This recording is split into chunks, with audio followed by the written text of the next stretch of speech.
Nah, kemudian puncak dari ibadah sebagaimana kita ketahui adalah Al-Hajju Arafah. Haji itu adalah Arafah. Nah, disinilah yang jamaah haji yang saya sering kalau selalu mungkin sharing kepada teman-teman atau calon jamaah, sebenarnya puncak dari ibadah haji Bapak Ibu adalah di Arafah.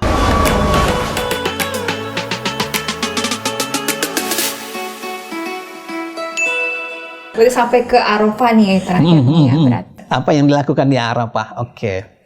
Kalau kita berbicara haji reguler ya tergantung nanti dia startnya dari Mekahnya tuh jam berapa. Kalau di Mekahnya misalnya dia berangkat pagi, bisa saja dia siang udah di tanggal 8 itu sudah di Arafah. Ada juga yang kadang-kadang sore di Arafah. Ya mereka hanya mengesahkan menunggu pelaksanaan wukuf, ya melaksanakan salat 5 waktu, kemudian mungkin ngaji, zikir, doa. Kalau secara kekhususan sebenarnya keutamaan Arafah belum dia dapat. Karena mulainya dari nanti besok setelah zuhur. Nah, kalau berbicara dengan jamaah ONH Plus atau Furada dan lain sebagainya yang mereka berangkat dari Mina setelah subuh, kemudian mereka masuk ke Arafah mungkin jam 9 atau jam 10, atau mereka semuanya akhirnya siap-siap sudah untuk wukuf di tenda-tenda masing-masing. Yang tadi ONH Plus dan Furada itu di tanggal 8 atau ada yang sebelumnya Ustaz? Oh, betul. Kemarin memang ada sebagian kita lihat bahwasanya ada jamaah beberapa yang mereka berangkat ke mana? Ke Minanya itu di tanggal 7. Ini tanggal 7 karena melihat memang kita ketahui H-5 di Mekah itu adalah hal yang crowded. Bahkan bis yang biasa membawa jamaah itu sudah di stop. Kemudian kenapa? Karena sudah crowded semua. Nah, sehingga banyak beberapa travel itu mengambil kalau di tanggal 8 akan sangat macet dan semua mereka berangkat duluan. Bagaimana kalau yang duluan seperti ini? Ya, pada dasarnya adalah yang ada sunnahnya dihitung tanggal 8. Sama dengan tadi seperti jamaah reguler yang mereka duluan ke Arafah di tanggal 8, dihitungnya tanggal 9. Tetapi mereka hanya untuk memudahkan agar jangan macet dan jangan sampai mungkin nanti ada kendala. Sehingga sebagian kemarin itu adalah jamaah mereka berpakaian ihramnya itu mulai di Mina, di subuh di tanggal 8. Ya, di subuh di tanggal 8 mereka berpakaian ihram, berniat labbaik Allahumma hajjan, kemudian mereka bermalam di Mina satu malam dan sholat 5 waktu yaitu zuhur, asar, maghrib, isya dan subuhnya berangkat ke ini ya seperti itu. Arafah. Ke Arafah, betul, iya. Nah, kemudian puncak dari ibadah sebagaimana kita ketahui adalah Al-Hajju Arafah. Haji itu adalah Arafah. Nah, disinilah yang jamaah haji yang saya sering kalau selalu mungkin sharing kepada teman-teman atau calon jamaah, sebenarnya puncak dari ibadah haji Bapak Ibu adalah di Arafah. Dan Arafah itu berapa lama, Bu? Dari Zuhur Sampai ke Maghrib. Maghrib ya. Cuma 6 jam. Haji itu puncaknya adalah di 6 jam. Maka oleh karena itulah, kalau kita biasanya kayak kita di KPIH ataupun di jamaah haji usahakan maksimalkanlah di 6 jam ini. Ya kadang-kadang orang, Ustaz bagaimana? Boleh nggak saya kalau misalnya mau foto-foto momen ya? Biasa kenangan lah di Arafah lah. Oke, bolehlah kalau kita gitu pagi sebelum wukuf atau jam 10:30 mau foto-foto sebelum wukuf. Sudah setengah jam lagi mau wukuf. Oke, standby, stop, konsentrasi untuk bagaimana ikut wukuf. Ya, wukuf dimulai nanti adalah dengan melaksanakan khutbah Arafah, mendengar khutbah Arafah. Kemudian nanti salat zuhur dan asar jamak takdim 2 rakaat, semuanya diisi dengan zikir dan doa. Ya, zikir dan doa apa yang harus dibaca? Sebenarnya ibadah haji adalah ibadah yang gak susah. Tidak ada harus sesuatu bacaan yang harus kudu dibaca. Kenapa? Ya, maka ibadah haji adalah ibadah fisik dan ibadah hati sebenarnya.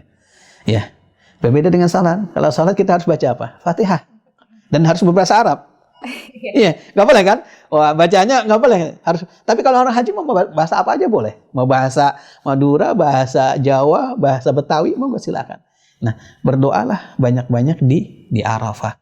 Memang apa yang diajarkan Rasulullah SAW dengan membaca La ilaha illallah wahdahu la syarikalah lahul mulku wa lahul hamd. Ini adalah yang biasa sehari-hari sudah kita hafal. Dengan kita melafazkan La ilaha illallah dengan berzikir, tahlilkan. Kenapa? Karena Arafah adalah miniatur akhirat. Tidak ada kekuatan selain ada kekuatannya Allah. Maka di situ banyaklah kita berzikir kepada Allah Subhanahu wa taala, merasa kecilnya kita dan tidak ada kebesaran Allah. Zikir di sana. Yang terkadang jamaah yang sering terlewat itu adalah setelah asar. Oh, itu kenapa? Setelah asar. Waktu yang mustajab. Jamaah haji wukuf di Arafah itu adalah saat mau tergelincir matahari. Mau terbenam matahari, maaf. Jadi mau maghrib. Inilah yang memanfaatkan doa. Wudu kalau kita mampu, kalau enggak kita duduk menghadap kiblat, berdoa kepada Allah. Minta apa yang kita. Momen 6 jam ini. Ada umur kita 30 tahun, ada yang mungkin 70 tahun. Insya Allah dengan 6 jam inilah mudah-mudahan akan menebus selama 70 tahun umur kita yang mungkin. Semua orang pasti ada salah, pasti khilaf. Maka maksimalkanlah yang 6 jam ini, jangan sia-siakan. Terlebih lagi momen-momen saat mustajab seperti saat mau terbenam matahari.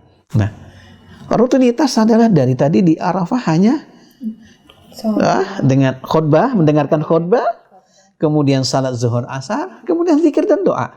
Salat asar kan udah enggak tadi di jamak takdim. Nah, berdoa mau menjelang maghrib.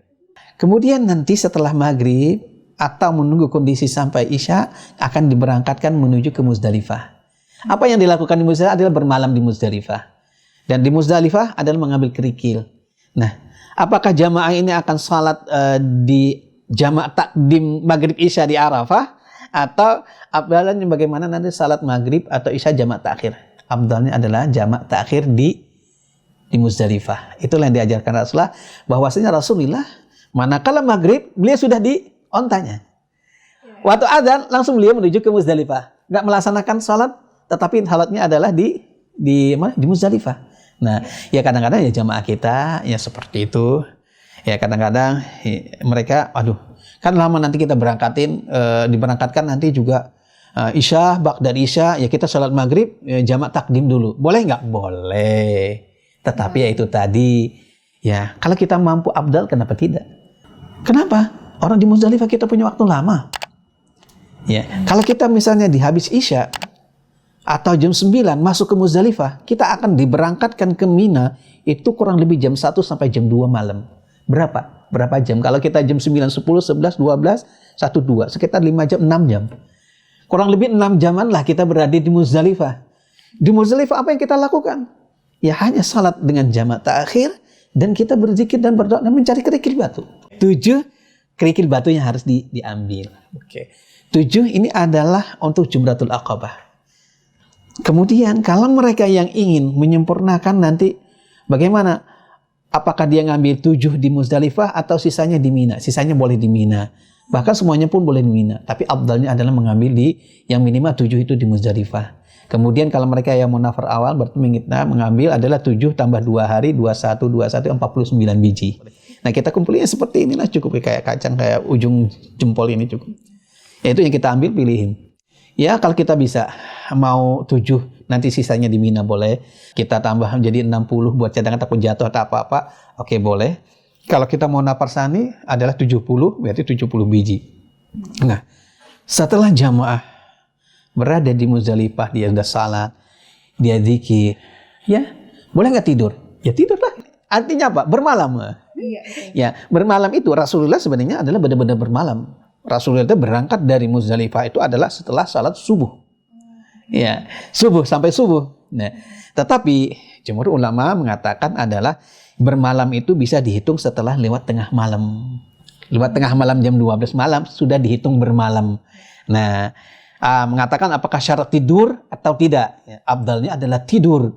Kalaupun nggak tidur, dia sudah tengah malam, maka dihitung sudah bermalam di Muzdalifah. Maka nanti setelah tengah malam, kembalilah rutinitas tadi, sudah sesuai dengan jadwal jam berapa akan diberangkatkan ke Mina, sesuai dengan rombongannya masing-masing, baik mereka haji reguler atau haji ONH plus ataupun haji purada, semua sesuai dengan bis yang sudah ditentukan.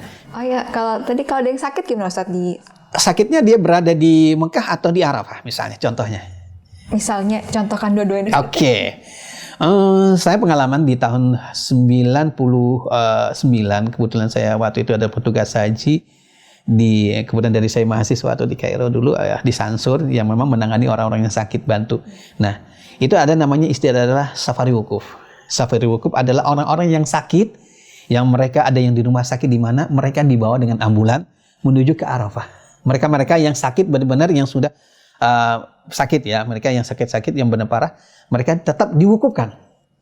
Karena haji itu Arafah kan tadi. Nah, kalau nggak wukuf tidak bisa diganti dengan haji. Wukuf adalah rukun. Nah, dan Arafah hanya waktunya tadi cuma 6 jam. Nah, maka jamaah yang sakit mereka dibawa ke Arafah dengan sebentar berada di Arafah. Habis itu setelah di Arafah mungkin berapa, baru nanti langsung balik lagi ke rumah sakit dengan tadi di ambulan. Seperti itu mereka yang sakit parah. Ataupun jamaah-jamaah yang sakit-sakit biasa ya, mereka tetap wajib ikut wukuf seperti itu. Kemudian tadi kalau ya salatnya yang lain ya mereka dengan biasa, kemudian tawaf dan sainya bisa dengan kursi roda dan apa-apa yang seperti itu. Kalau jumrah pun bisa dibadalkan, digantikan seperti orang-orang yang sakit yang seperti itu tadi. Kalau yang sakitnya di Mekah ya, kalau sakitnya di Arafah? Oke, kalau sakitnya di Arafah, kalau memang dia membutuhkan perawatan di Arafah, di Mina, dan di tempat-tempat itu ada rumah sakit. Sudah ada rumah sakit Arab Saudi yang menangani itu. Dan juga ya setiap kloter itu sudah ada tim medisnya. ONH Plus pun juga adalah kalau sudah jumlahnya di atas 2 bis, sudah 2 bis harus ada membawa dokter. Nah, kalau ONH Plus mereka adalah, kalau ONH biasa itu mereka kurang lebih 350-an, itu harus ada dokter dan perawat, 2 orang perawat. Nah, kalau ONH Plus 2 bis, sekitar 100 atau 90 sudah harus ada 1 dokter. Nah, kemudian juga di kantor haji, lembaga pengurusan haji, itu juga ada nanti 1 kantor untuk pelayanan jamaah haji, untuk khusus jamaah haji Indonesia untuk melayani yang sakit-sakit. Nah, kalau yang perlu dirawat ke rumah sakit, di Arafah pun juga ada khusus rumah sakit yang menangani yang mereka memang harus perawatan khusus seperti itu. Sudah difikirkan ya. Iya, semuanya seperti itu. Ya, alhamdulillah pelayanan haji ya baik dari pemerintah Arab Saudi dan juga pemerintah Indonesia ya alhamdulillah dengan pelayanan yang cukup baik. Kemudian cukur tadi adalah disebut tahallul. Dengan dia bercukur maka menghalalkan yang semuanya yang tadi diharamkan. Nggak boleh. Nah, itu makanya disebut dengan tahallul. Maka dia sudah menjadi halal apa-apa yang tadi dilarang.